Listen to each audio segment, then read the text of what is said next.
Glastonbury is a beyond large music and arts festival that takes place annually, in the UK. 47 Soul called for a moment of silence for the martyrs of Palestine in the ongoing genocide. That's something they said on stage. So there was like very, very direct references on stage. Dua Lipa, who was on the Pyramid stage, she was the first night on the Friday. Yeah. And she stood under the Palestinian flag and did all of her kind of like photo opportunities and talking, and you just know that she was thinking about that. She maybe wasn't saying it. So there's a new film that's just landed on Netflix called Goodbye Julia, sprinkled and peppered with the beauty of Sudanese culture, which I don't think I knew enough about, and I think I'm still learning. Yeah, I certainly didn't know anyone enough about. So let me tell you something like that. Please. Come to me with your findings.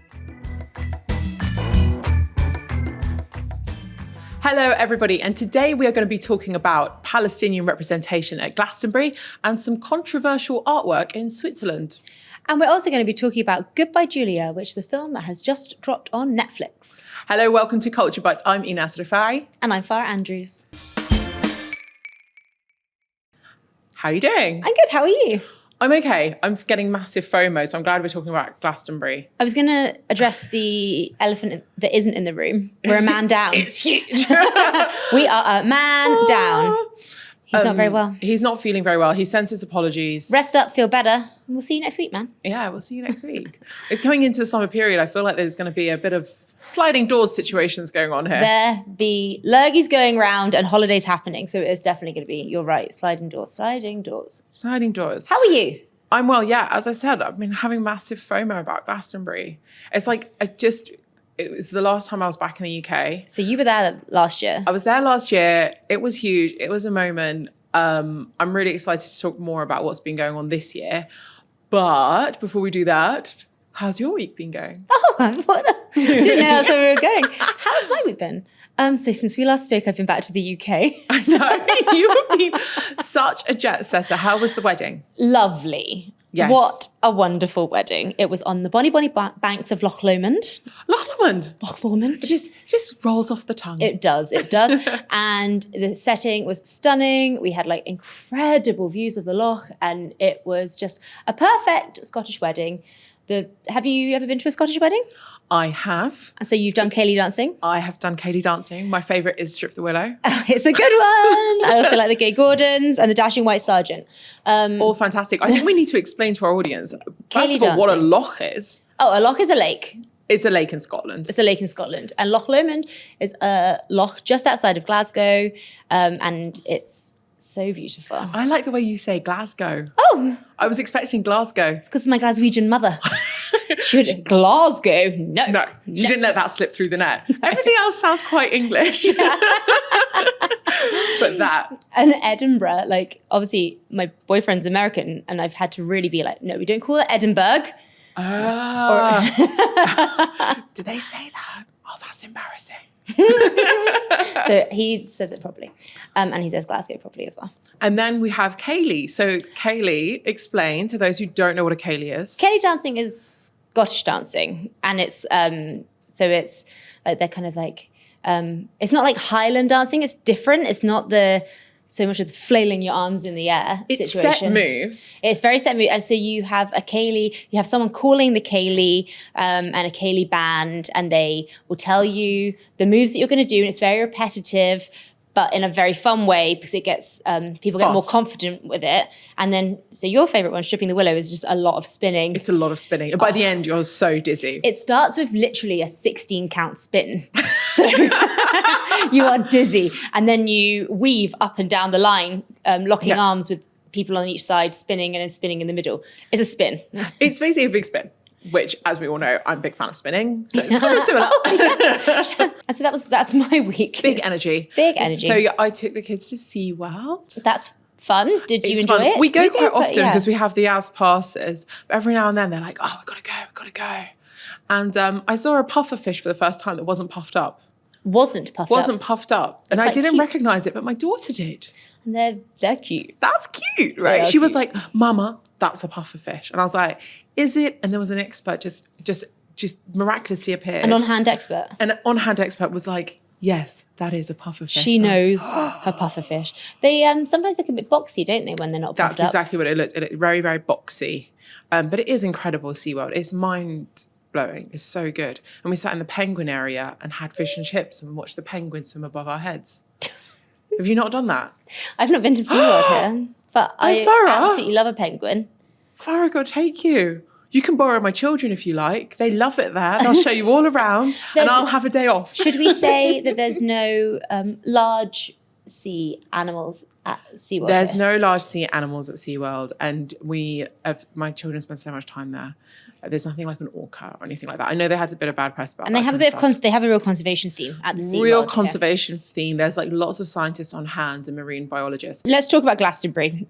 Oh, I'm just gutted. I mean, I'm slowly getting the trickle of content from friends and family that have been, you know, and it's kind of a bit depressing. Shall we do a bit of Glastonbury background? Yes. Yeah. Let's describe what Glastonbury is. Our producer's like nodding at us because we suggested this in the notes and she looked at us and was like, what is it? What's that? What is it? Do you want to tell us what Glastonbury is, Farah? Glastonbury is a beyond large music and arts festival that takes place annually, asterisk, in the UK every June in Worthy Farm in England. In Somerset. In Somerset, in the countryside in England. And it is I've only been once. How many times have you been to Glastonbury? Once was last year, that was it. Oh, we're just one time ticket holders each. Yeah. Oh. We're not, I haven't based my personality on it. No, some people do. That's something to know about Glastonbury. So it's the year that I went, the size of the site was the size of Oxford. That's very nichely English, but it's a campsite, it's a festival site, the size of a large English It's big. town.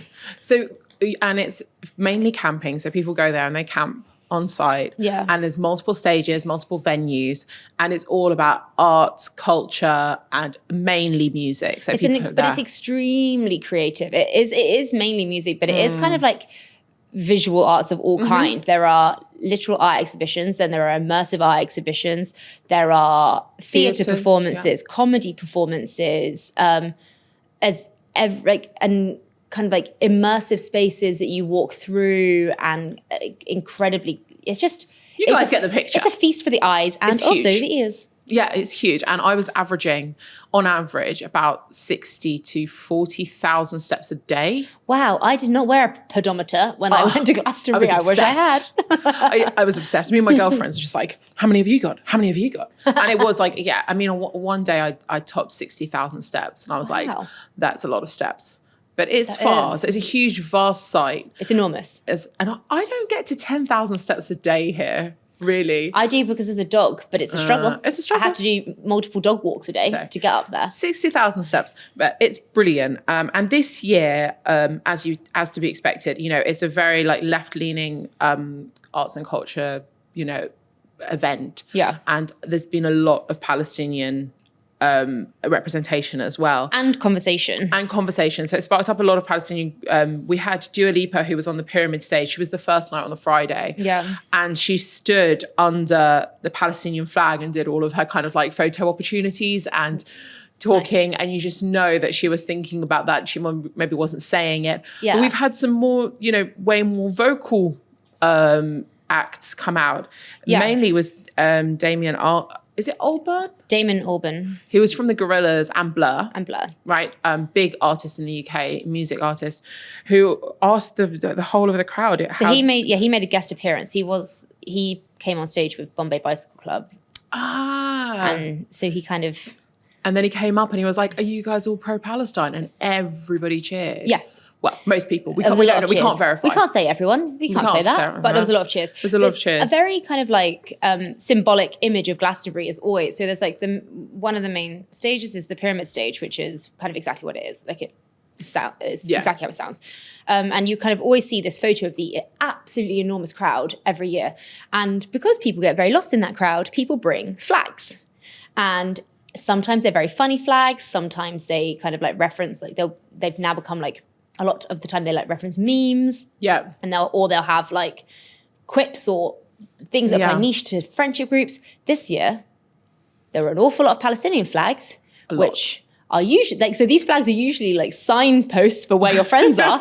You'd be like, oh, well, my friends are literally anywhere in this crowd because there are about 100 Palestinian flags, which is 100% what we want to see. Like, you want to be able to like see a photo of the Glastonbury crowd and see hundreds of Palestinian flags. But I'm guessing that more people got lost this year at Glastonbury. Yeah, there was a lot. And we also had like, some Palestinian artists obviously still performed. Chris Martin from Coldplay brought up the Palestinian singer Eliana, who sang a song from 2019. And then we had the Palestinian kind of like, I think they're like a Debka group. They do like more kind of traditional Arabic music, 47 Soul.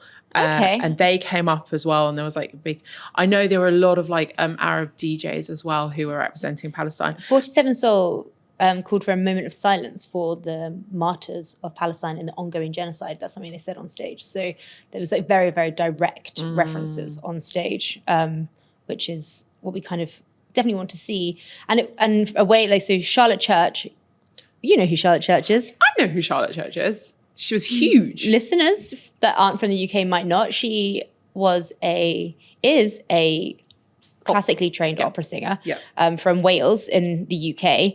And she was very, very, very popular in the kind of like 2000s. She was a young talent, wasn't she? Yeah, I think it was almost like in the 90s. I think she was very young when she became famous. But incredibly talented, so talented. So she was at the festival and she wore a red and white keffiyeh, and she said, "I'm going to give some love and feeling to Palestine, to all the people, all the mothers and children. We are thinking of you. We carry you in our hearts. Free Palestine."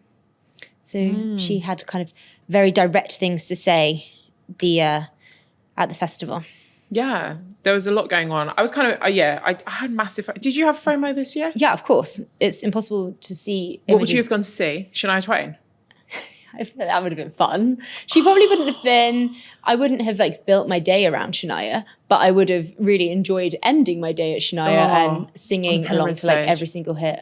It's one of those ones with Glastonbury, like now that I've done it once... I know everything. She's an expert.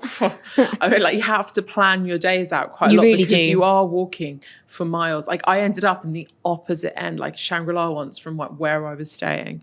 And it was about a 2-hour walk back to the tent. And because it's very large stages in the way, it isn't a kind of as the crow flies route. So you are winding around. I have to admit as well, I did glamp. Did you glamp? No, I went quite a long time ago. I'm self-aware enough to know that if I went now, I would have to glamp.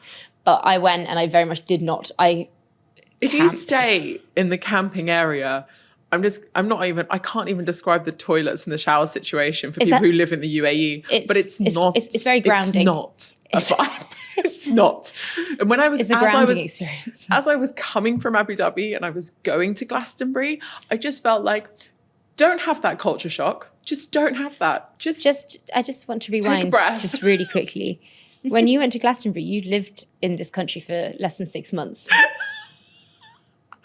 Yeah. Oh, how fast she changed. I think that everybody changes once they get to the UAE a little bit. Listen, it's a good change. If your hygiene habits shoot up, then that can only be a good thing. It's a great reflection of this country. No, my Glastonbury experience was really quite real. It was the kind of like 5 nights in a tent, just me and one friend, tent for 2. It was cozy. Ooh. It was cozy. It was cozy and was it was warm. warm. Was it a sweaty year or a wet year? It was quite a warm year. Oh.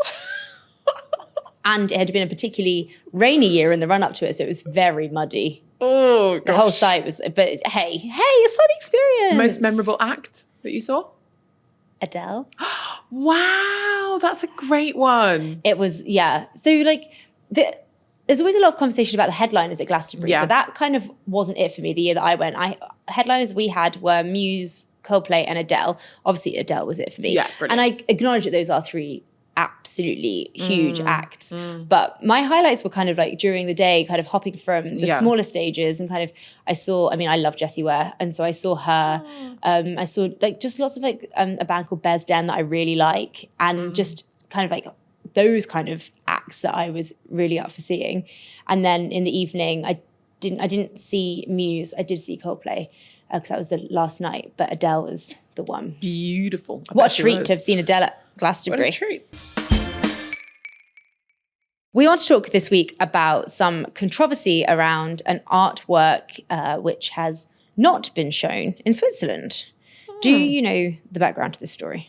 I know a bit, but explain. I'm here. So I did not. This is the kind of like very hard work from our arts and culture team who have kind of really been following this story. It broke a couple of weeks ago that the South African artist Tracy Rose, one of her pieces, wasn't being shown in a retrospective of her work that was being shown at the Kunstmuseum Bern. Mm-hmm. I got there. In Switzerland. So they had arranged a retrospective of her work that was being shown at the museum. And one of the pieces is called A Muster of Peacocks, the Shower. And that was not shown as part of the retrospective, which is called Shooting Down Babylon. Now, the piece of work in question is a kind of interactive piece. And part of it is a kind of black and white screen that reads, "Stop the Muslim Holocaust." That seems incredibly relevant and pertinent today, but the piece is actually a video artwork from 2012. Oh, so it's quite a long time ago. Yeah, it's 12 years old? Yeah, 12 years old. And so the artist claims that it was removed without her knowledge or consent. Yeah. Whereas the museum has said and spoken to National saying that they advised her not to show the video artwork and that she decided not to follow their advice. And they claim that they haven't censored her and her work. And she is claiming that the work was kind of taken out of the retrospective without her. This is so interesting, this kind of relationship between curators, galleries, and the artists themselves. Yeah. Because I can imagine... like moving away even from this topic, I think we should this is an emotive topic at the moment, 100%. Especially. Is Tracy Rose, is she Muslim or is it just something that she feels quite passionate about? She is not Muslim as far as I know, but if I'm wrong about that, but I don't think that she is. She is South African and she grew up during apartheid South Africa. So this is why she feels so passionate about the Palestinian people and what's happening in Palestine. I think a reason why, but it's not the only reason. A lot of my South African friends feel quite passionately about it. Yeah. There's that kind of like human to human seeing kind of like what's happening and kind of the kind of relating to a kind of past that they've seen play out. And so that's kind of where she's coming from. Did the museum offer any kind of explanation as to why they removed it? So the museum's saying that they told the artist that it's illegal to use the word Holocaust in Switzerland if it doesn't reference the genocide of European Jews during the Second World War. So I have not fact-checked that 100% myself. So that is the museum's claim. I trust that the museum knows what they're talking about there. And that's a kind of direct quote from the museum that it's illegal to use the word Holocaust in reference to anything else. And so that's the kind of main claim about the reason why that particular piece of art was taken out. The artist has also spoken about the fact that, so this is a retrospective of her work. The retrospective Shooting Down Babylon, they kind of looked at kind of her body of work, kind of a history thereof. And there were conversations that the museum hosted about the exhibition. And she also claims that she was kind of sidelined from those conversations and she wasn't involved in them.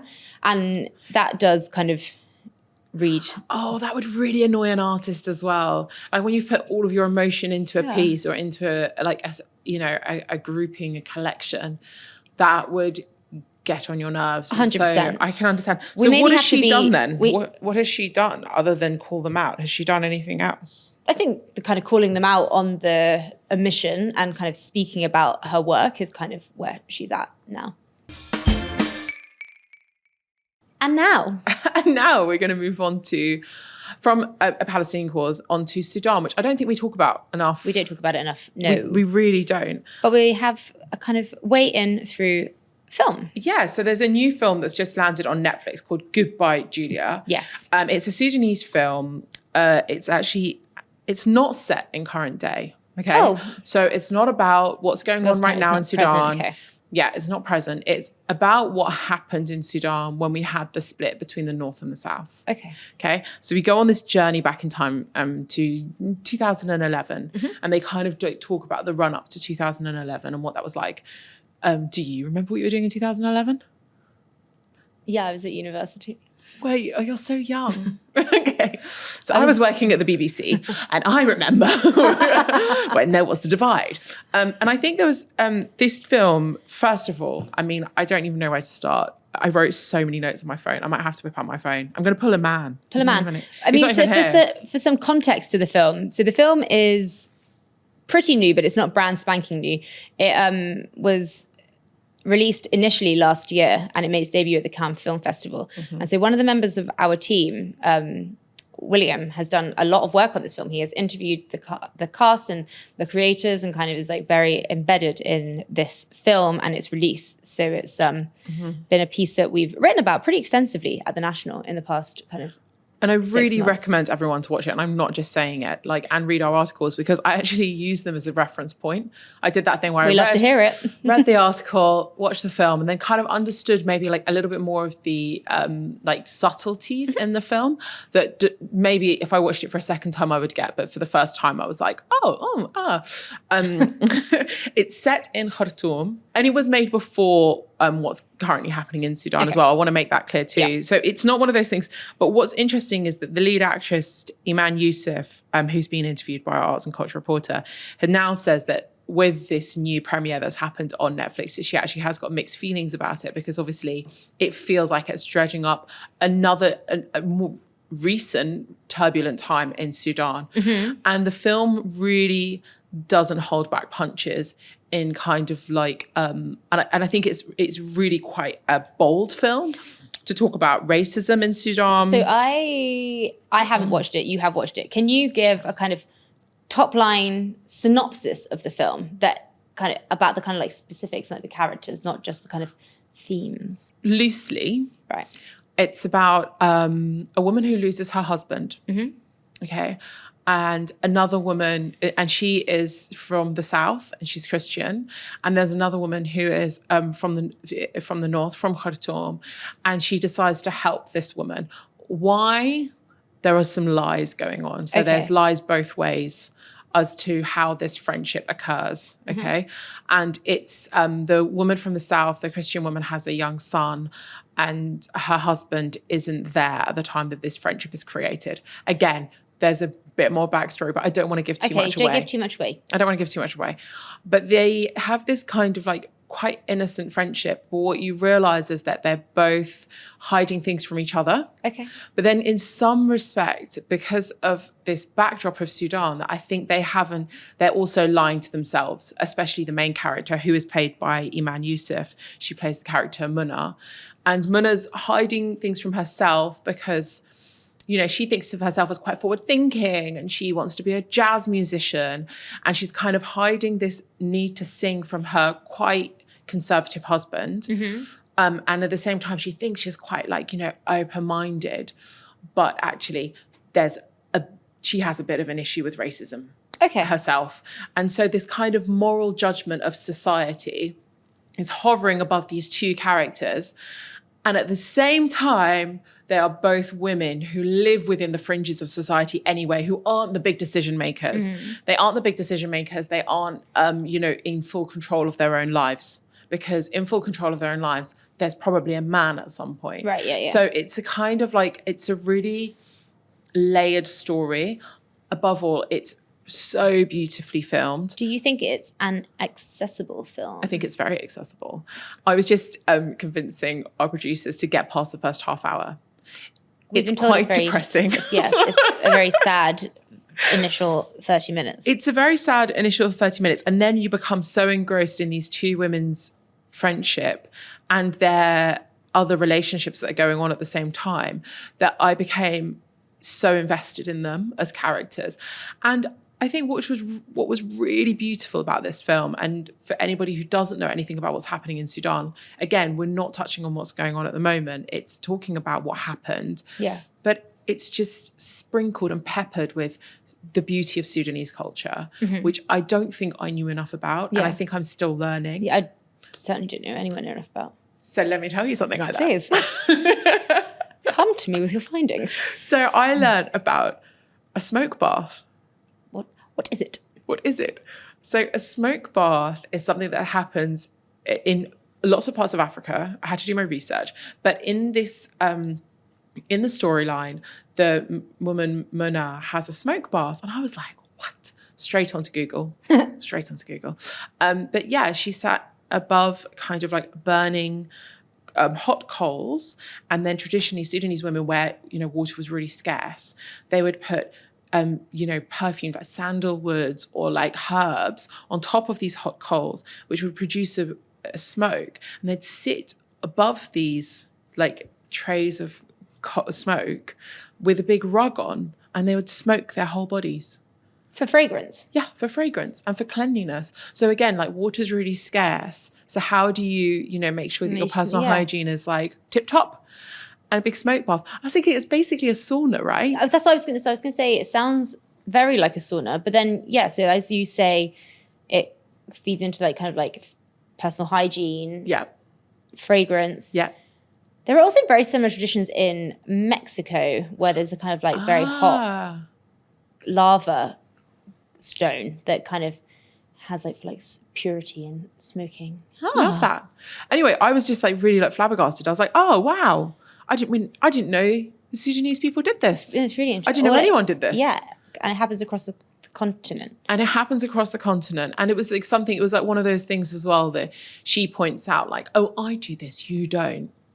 To the woman from the South. So, right, okay. Yeah. Mona's character. And the other thing was the music. So as I said, the main character is an aspiring jazz musician who's grappling with this kind of like conservative husband who's trying to prevent this dream of hers. And you just hear beautiful, beautiful Sudanese renditions of like even Christmas carols, but also like jazz music from nice. Like this. And I love it because it sounds kind of like familiar, but Arabic, but kind of African. So really, really lovely soundtrack. So, and the lead actress is also a singer. So in real life, which is nice. So nice. How many stars are you giving it? 4. 4? Yeah. That's a strong star rating. Yeah. I think some of the framing, as somebody who loves cameras and the things, some of the framing and like there's the director the director wrote the film as well. Mohamed Kordofani wrote the film. Okay. And he wrote the film and directed the film. And you can just see the directing and the framing is playing so much into the story. So when she speaks to her husband, she's kind of almost screening herself from the camera. So like you realize that she hasn't let go of like the lies that she is holding from this, like any kind of open communication that she could have with her partner. So there's lots of these kind of like really subtle things in the filming and the directing that just feed well into this like beautiful story about these 2 women in Sudan. Well, I am going to add it to my list. And the fact that it is now on Netflix, definitely on Netflix in the MENA region. And I think internationally, but every Netflix is different in every country. I just learned that when I moved here. I thought it was all the same. No, it definitely isn't, as I definitely learned when I was back in the UK and I wasn't able to watch any of the things I was hoping to watch. What? Yeah, there were things I just didn't have anymore. What? Yeah. Outrageous. Let's have a word. We'll get in touch. But that's it for today. Thank you so much for listening or watching. And if you like this episode, please follow and subscribe on your favourite podcasting app. Bye. Bye.